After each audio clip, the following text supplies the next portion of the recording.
Subscribe کریں ہمارے channel کو اور بیل آئیکن کو کلک کریں تاکہ ہماری ہر نئی آنے والی ویڈیوز آپ تک بآسانی پہنچ سکے۔ بسم اللہ الرحمن الرحیم۔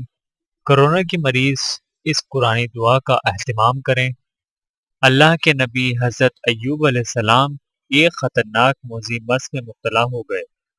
ان کے بدن مبارک کے تمام اعضاء اس بیماری سے بری طرح متاثر ہو گئے سوائے زبان اور دل کے، اور وہ اس حالت میں بھی زبان اور دل سے اللہ کو یاد کرتے رہے اور شکر بجا لاتے رہے۔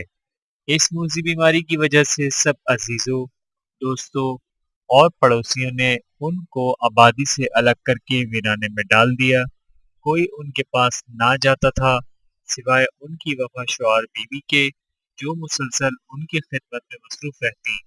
بحوالہ معارف القرآن، صفحہ نمبر 215، جلد نمبر 8۔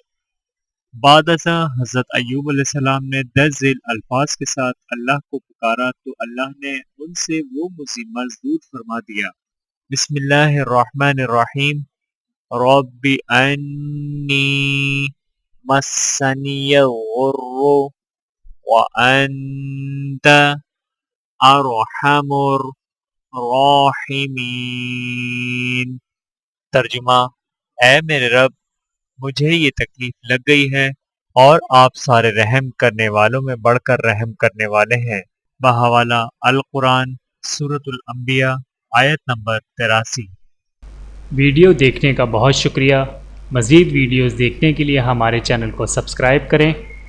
اگر ویڈیو پسند آئے تو لائک کریں۔ اچھی بات کو دوسروں تک پہنچانا صدقہ جاریہ ہے۔ جزاکم اللہ خیرا کثیرا۔ اپنا اور اپنے پیاروں کا بہت زیادہ خیال رکھیے گا اور مجھے دعاؤں میں یاد رکھیے گا۔ Take care. اللہ حافظ۔